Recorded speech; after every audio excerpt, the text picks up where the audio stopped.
നോക്കൂ ഇപ്പോൾ വയനാട്ടിൽ കെ സുരേന്ദ്രൻ വരുന്നത് വഴി മത്സരം കടുക്കുമെന്നാണ് ദേശീയ നേതൃത്വത്തിൻ്റെ പ്രതീക്ഷയെന്നാണ് നമ്മുടെ റിപ്പോർട്ടിൽ പറഞ്ഞവസാനിപ്പിക്കുന്നത്. പക്ഷേ ഞാനങ്ങനെ വിചാരിക്കുന്നില്ല. കെ സുരേന്ദ്രൻ വരുന്ന വഴി മത്സരം അവിടെ കടുക്കാനുള്ള സാധ്യതയൊന്നുമില്ല. എൻ്റെ കാരണം ആ മണ്ഡലത്തിൻ്റെ ഒരു ചരിത്രവും ആ മണ്ഡലത്തിൻ്റെ സ്വഭാവവും നമുക്കറിയാമല്ലോ. യു ഡി എഫിനെ സംബന്ധിച്ച് നിശ്ചയമായും വയനാട് ലോക്സഭാ മണ്ഡലം എന്ന് പറയുന്നത് ഒരു ഷുവർ ബെറ്റാണ്, ഒരു സംശയവും വേണ്ട. എന്നാൽ ഏകപക്ഷീയമായി ചിന്തിക്കുന്ന ഒരു മണ്ഡലവുമല്ല അത്. അതിൻ്റെ ഒരു ചരിത്രം അങ്ങനെയാണ്. കാരണം ഇപ്പോൾ തന്നെ എടുത്തു നോക്കൂ, നമ്മളിപ്പം ആ, ആ, ഈ വയനാട് ലോക്സഭാ മണ്ഡലത്തിലെ 7 നിയമസഭാ മണ്ഡലങ്ങൾ എടുത്താൽ വയനാട്ട് ജില്ലയിലുള്ള 2 മണ്ഡലങ്ങൾ എന്ന് പറയുന്നത് കൽപ്പറ്റയും സുൽത്താൻ ബത്തേരിയും കോൺഗ്രസിനോടൊപ്പമാണ്. എന്നാൽ മാനന്തവാടി CPM-നോടൊപ്പമാണ്. അതേ സമയത്ത് മലപ്പുറത്ത് നിന്നുള്ള 3 മണ്ഡലങ്ങളും കൂടി ഈ പറയുന്ന വയനാട് ലോക്സഭാ മണ്ഡലത്തിൻ്റെ ഭാഗമാണ്. അവിടെ വണ്ടൂർ AP അനിൽകുമാറാണ്, കോൺഗ്രസിൻ്റെ MLA ആണ്. ഏറനാട് PK ബഷീറാണ്, ലീഗിൻ്റെ MLA ആണ്. പക്ഷേ നിലമ്പൂർ എന്ന് പറയുന്ന മണ്ഡലവും ഇതിൻ്റെ ഭാഗം തന്നെയാണ്. അവിടെ CPM-ൻ്റെ നേതാവായിട്ടുള്ള PV അൻവറാണ്. ഇനി തിരുവമ്പാടി, കോഴിക്കോട് മണ്ഡലത്തിൻ്റെ ഭാഗം, കോഴിക്കോട് ജില്ലയുടെ ഭാഗമായിട്ടുള്ള തിരുവമ്പാടി നിയമസഭാ മണ്ഡലവും ഈ വയനാടിൻ്റെ ഭാഗമാണ്. അവിടെ ലിൻഡോ ജോസഫാണ്, CPM-ൻ്റെ സ്ഥാനാർത്ഥിയാണ്. ആ നിലയ്ക്ക് കോൺഗ്രസിനെ സംബന്ധിച്ചും ഇടതുപക്ഷത്തെ സംബന്ധിച്ചും പലപ്പോഴും സ്വാധീനങ്ങൾ മാറിമറിയുന്ന ഒരു മണ്ഡലമായിട്ട് തന്നെയാണ് വയനാട് പെരുമാറിയിട്ടുള്ളതെന്ന് പറയും. ഇപ്പോൾ 2011 3 മണ്ഡലങ്ങളും, വയനാട് ജില്ലയ്ക്കുള്ളിലെ 3 മണ്ഡലങ്ങളും UDF-ന് അനുകൂലമായിരുന്നു. അപ്പോൾ PK ജയലക്ഷ്മിയും ശ്രേയാംസ് കുമാറും ഒക്കെ വിജയിച്ച് വന്ന, IC ബാലകൃഷ്ണനും ഒക്കെ ആ 3 മണ്ഡലങ്ങൾ വിജയിച്ച് വന്നിട്ടുണ്ട്. എന്നാൽ 2016 ആയപ്പോഴത്തേക്ക് OR കേളുവും CK ശശീന്ദ്രനും ഇടതുപക്ഷത്തിൻ്റെ ഭാഗമായി നിന്നുകൊണ്ട് ആ ജില്ലയിലെ 2 മണ്ഡലങ്ങൾ തിരിച്ചു പിടിച്ചു. ഞാൻ പറഞ്ഞു വരുന്നത് വയനാടിൻ്റെ ആ മണ്ഡലത്തിൻ്റെ സ്വഭാവം എന്ന് പറയുന്നത് 2 പാറ്റേണിലാണ് എന്ന് കാണാം. ലോക്സഭാ തെരഞ്ഞെടുപ്പിൽ അത് പൂർണ്ണമായും UDF-നെ പിന്തുണയ്ക്കുന്ന മണ്ഡലമാണ്. എന്നാൽ നിയമസഭാ തെരഞ്ഞെടുപ്പുകൾ വരുമ്പോൾ കോൺഗ്രസിനും അതുപോലെ തന്നെ ലീഗിനും അതുപോലെ ഇടതുപക്ഷത്തിനും ഒരുപോലെ സംഭാവനകൾ നൽകുന്നൊരു മണ്ഡലവുമാണ്. ആ അർത്ഥത്തിൽ 2 പാറ്റേണിലാണ് അവിടെ തെരഞ്ഞെടുപ്പ് നടക്കുന്നത്. അവിടെ BJP-യുടെ ഒരു സാന്നിധ്യം എന്ന് പറയുന്നത് വളരെ തുച്ഛമാണ് സുജയ. ഇപ്പോൾ 2009 ലോക്സഭാ തെരഞ്ഞെടുപ്പിൽ MI ഷാനവാസ് അവിടെ മത്സരിക്കുന്നു, വലിയ ഭൂരിപക്ഷത്തിൽ വിജയിക്കുന്നു. ആദ്യത്തെ തെരഞ്ഞെടുപ്പാണ് വയനാട് മണ്ഡലത്തിലെ. 1.5 ലക്ഷത്തിൻ്റെ ഭൂരിപക്ഷമാണെന്ന് MI ഷാനവാസ് അവിടെ നേടിയതെന്ന് മാത്രമല്ല, അന്ന് ആ തെരഞ്ഞെടുപ്പിൻ്റെ ഒരു പ്രത്യേകത എന്ന് പറയുന്നത് DIC അവിടെ മത്സരിച്ച ഒരു തെരഞ്ഞെടുപ്പ് കൂടിയാണെന്ന്. K മുരളീധരൻ അവിടെ മത്സരിച്ചിട്ട് ഏതാണ്ട് 1 ലക്ഷത്തിനടുത്ത് വോട്ട് പിടിച്ചിട്ടുണ്ട്. അവിടെ ശരിക്കും പറഞ്ഞാൽ അത് കോൺഗ്രസിൻ്റെ വോട്ട് തന്നെയാണ് അവിടെ ഭിന്നിച്ചു പോയതെന്ന് പറയാം നമുക്കൊരർത്ഥത്തിൽ. ഏതാണ്ട് 99,000 ശിഷ്ട വോട്ടാണെന്ന് മുരളീധരൻ പിടിച്ചത്. എന്നാൽ 2014 വരുമ്പോഴോ മത്സരം കടുപ്പിക്കാൻ ഇടതുപക്ഷത്തിന് കഴിഞ്ഞു. സത്യൻ മൊകേരിയാണ് മത്സരിച്ചത്. അവിടെ അന്ന് 2014 MI ഷാനവാസിൻ്റെ ഭൂരിപക്ഷം എന്ന് പറയുന്നത് 20,000 വോട്ടാണ്. 20,000 വോട്ടിലേക്ക് അത് കുറച്ചു കൊണ്ടുവരാൻ കഴിഞ്ഞു. 1.5 ലക്ഷത്തിൻ്റെ ഭൂരിപക്ഷത്തിൽ നിന്ന് 20,000 വോട്ടിൻ്റെ ഭൂരിപക്ഷത്തിലേക്ക് അത് കുറച്ചു കൊണ്ടുവരാൻ കഴിഞ്ഞു. അന്ന് അവിടെ PV അൻവർ കോൺഗ്രസ് വിട്ട് സ്വതന്ത്രനായി മത്സരിക്കുന്നു. പക്ഷേ ഒരു 34,000 വോട്ടൊക്കെ പിടിച്ചിട്ടുള്ളൂ, 4% വോട്ടേ പിടിച്ചിട്ടുള്ളൂ. അപ്പോൾ ആ അർത്ഥത്തിൽ വലിയൊരു ഫൈറ്റ് 2014 ഇടതുപക്ഷം അവിടെ കാഴ്ചവെച്ചു. അപ്പോൾ 2009 വലിയ ഭൂരിപക്ഷം UDF-ന് ലഭിക്കുന്നു. എന്നാൽ 2014 ആകുമ്പോൾ ഇടതുപക്ഷം വലിയ മുന്നേറ്റം നടത്തുന്നു. ഈ 2 സ്വഭാവവും കാണിച്ചിട്ടാണ് ആ മണ്ഡലം. പക്ഷേ 2019 സ്ഥിതി എന്ന് പറയുന്നത് വ്യത്യസ്തമാണ്. അത് രാഹുൽ ഗാന്ധി ഒരു സർപ്രൈസ് കാൻഡിഡേറ്റ് ആയിട്ട് വരുന്നു. അവിടെ ഒരു വലിയ തരംഗം തന്നെ ഉണ്ടാകുന്നു. അത് വയനാട്ടിൽ മാത്രം ഉണ്ടായൊരു തരംഗമല്ല, അത് കേരളത്തിൽ എമ്പാടും ഉണ്ടായൊരു തരംഗമാണ്. ഏതാണ്ട് 4,31,000 വോട്ടിൻ്റെ ഭൂരിപക്ഷത്തിൽ ഏകപക്ഷീയമായി വിജയിക്കുന്നു. 41% രാഹുൽ ഗാന്ധിയുടെ ഭൂരിപക്ഷം എന്ന് പറയുന്നത്. കേവലം 25% വോട്ട് മാത്രം സമാഹരിക്കാനാണ് അന്ന് PP സുനീറിന് കഴിഞ്ഞത്. നോക്കൂ, ഇനി നമ്മൾ BJP-യുടെ കാര്യമാണല്ലോ പരിശോധിക്കേണ്ടത്. BJP-യുടെ കാര്യം പരിശോധിക്കുമ്പോഴത്തേക്കും 2009 അവിടെ 4% വോട്ടേ ഉള്ളൂ BJP-ക്ക്. വാസുദേവൻ മാസ്റ്റർ എന്ന് പറഞ്ഞിട്ടാണ് മത്സരിച്ചത്. അതിനുശേഷം പിന്നെ രണ്ടാമത് 2014 വരുമ്പോഴത്തേക്കും 8%, 8.83% റസ്മിൽനാഥ് അത് വർദ്ധിപ്പിക്കുന്നുണ്ട്. അപ്പം നേരെ ഇരട്ടിയായിട്ട് ആ വോട്ട് ശതമാനം വർദ്ധിപ്പിച്ചു എന്നുള്ളത് വസ്തുതയാണ്. എന്നാൽ 2019 സ്ഥിതി എന്താ? BDJS അവിടെ മത്സരിക്കുന്നു. തുഷാർ വെള്ളാപ്പള്ളിയാണ് മത്സരിച്ചത്. 7% വോട്ടാണ് അവിടെ ഉള്ളത്.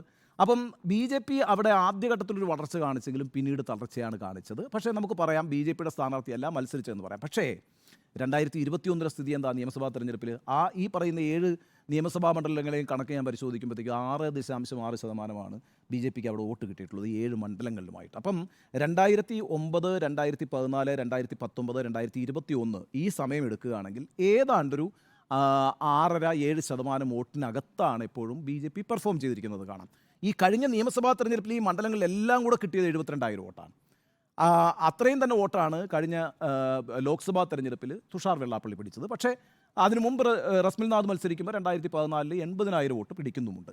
അപ്പോൾ നമുക്കതൊരു ബേസായിട്ട് എടുക്കാം. ഒരു 8-9% വോട്ട് അവിടെ ഉണ്ട് എന്ന് നമുക്ക് പറയാം.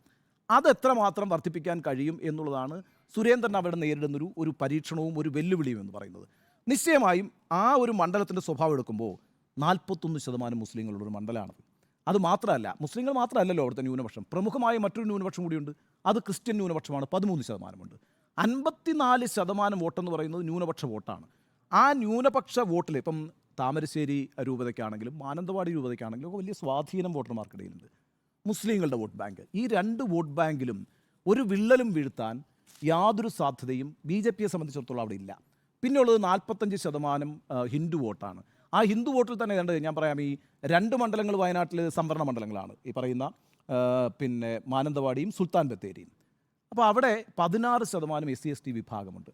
ഒരു നിശ്ചയമായ ഒരു പ്രധാനപ്പെട്ട വോട്ട് ബാങ്കാണ്. ഇപ്രാവശ്യം BJP വലിയ രീതിയിൽ സ്വാധീനം ചെലുത്താൻ ശ്രമിക്കുന്നൊരു വോട്ട് ബാങ്കായിട്ടാണ് ഞാൻ ഈ കാണുന്നത്. 45% ഹിന്ദു വോട്ടെന്ന് പറയുന്നത് 3ആയിട്ടാണല്ലോ പിരിഞ്ഞു പോവുക. അതൊരിക്കലും എൻ ബ്ലോക്കായിട്ട് BJPക്ക് കിട്ടുന്നില്ല. അപ്പോൾ അതുകൊണ്ട് തന്നെ BJP അവിടെ ഒരു വലിയ പെർഫോമൻസ് കാഴ്ചവെക്കണമെങ്കിൽ ഈ SC/ST വോട്ട് പിടിക്കണം. അതായത് ഞാൻ പറയുന്നത് ശതമാനം ഇമ്പ്രൂവ് ചെയ്യുന്ന കാര്യമാണ് ഈ പറയുന്നത്. അതായിരിക്കും സുരേന്ദ്രൻ അവിടെ ലക്ഷ്യം വെക്കുന്നതെന്ന് ഞാൻ വിചാരിക്കുന്നു. സുരേന്ദ്രനെ സംബന്ധിച്ചിടത്തോളം മറ്റൊരു ടാസ്ക് കൂടിയുണ്ട്. ഇപ്പോൾ നോക്കൂ, 2019 അമേഠിയിൽ സ്മൃതി ഇറാനി ഇറക്കുന്നു BJP. അവിടെ ആ തെരഞ്ഞെടുപ്പിൽ രാഹുൽ ഗാന്ധിയെ ഫൈറ്റ് ചെയ്യുക എന്ന് പറയുന്ന അമേഠിയിൽ മാത്രമായിരുന്നു ലക്ഷ്യമായിട്ട് യഥാർത്ഥത്തിൽ BJP വെച്ചിരുന്നത്. വയനാട് അത്ര വലിയ കോൺസെൻട്രേറ്റ് ചെയ്തിരുന്നില്ല. അങ്ങനെയാണെങ്കിൽ BD JS ഒരു സ്ഥാനാർത്ഥിയായിട്ട് അവിടെ വരില്ല.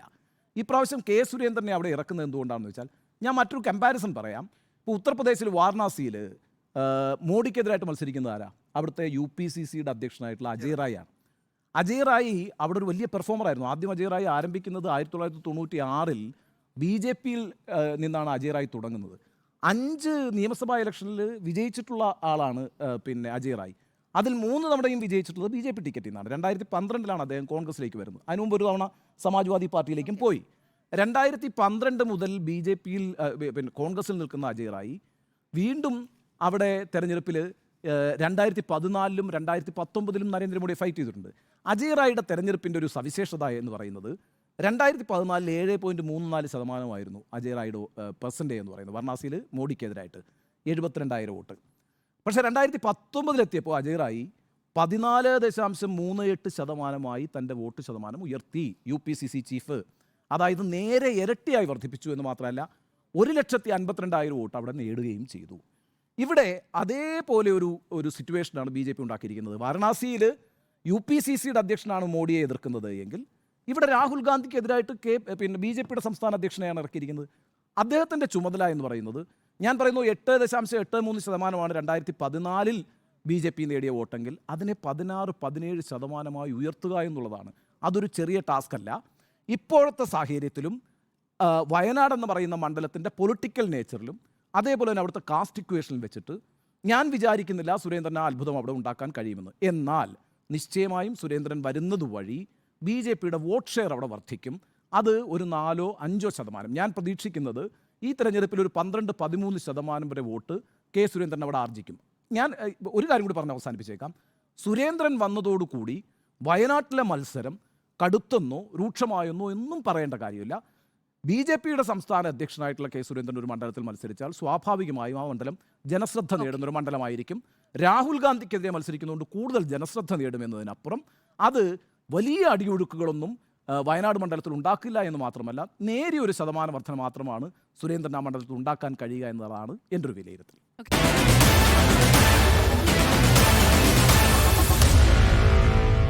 Meet the editors.